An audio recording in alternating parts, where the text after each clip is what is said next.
Xbox One X marks Microsoft's renewed attempt at competing with Sony's PS4 line of consoles. Is being on the cutting edge of specifications enough for you to bother with the Xbox One X? Or is the PS4 Pro, Sony's most premium console, enough? We tell you.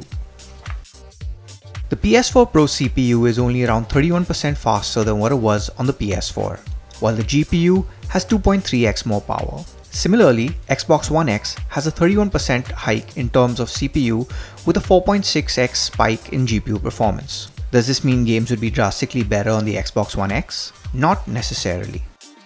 Despite the Xbox One X touting native 4K and 60 frames per second, as opposed to the PS4 Pro outputting at a resolution close to but not 4K using techniques like checkerboard rendering, not all games may take full use of the Xbox One X's horsepower, as it depends how the game was developed. Take Destiny 2 for example.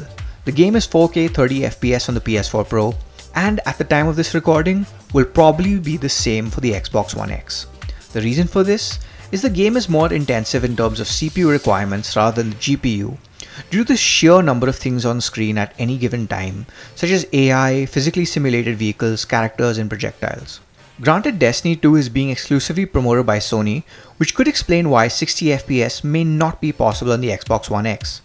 But titles like Forza Motorsport 7, which are only on the Xbox One range of consoles, promise to be 4K native at 60fps on the Xbox One X.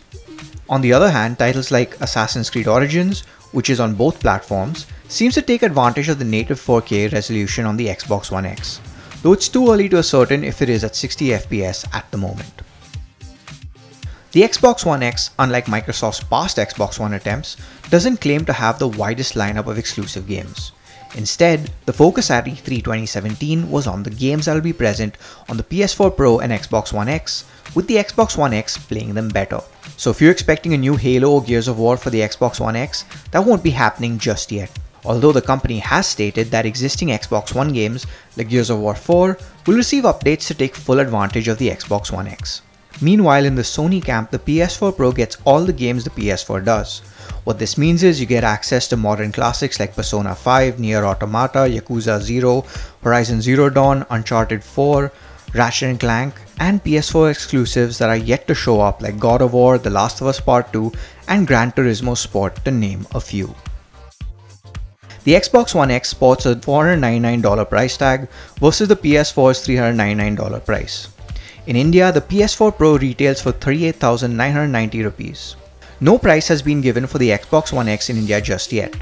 In fact, at the time of recording this video, the Xbox One S, yes, the One S, hasn't been made available officially in India just yet, and it's been over a year since it was announced at E3 2016. Though if we were to hazard a guess, it's safe to say that you'd pay a premium of at least 6,000 rupees over the PS4 Pro, putting the Xbox One X price in India in the range of 45,000 to 50,000 rupees. As it stands, both the PS4 Pro and Xbox One X are fine pieces of hardware. If you're looking for the largest number of exclusives, the PS4 Pro should suit you just fine. But if you're after the best looking games without splurging on a PC, the Xbox One X appears to be a better choice. Which console do you prefer, the PS4 Pro or the Xbox One X? We'd love to hear what you have to say. Let us know in the comments below. If you like this video, hit the thumbs up button and subscribe. You can also follow us on Twitter, Facebook and Instagram at Gadgets360.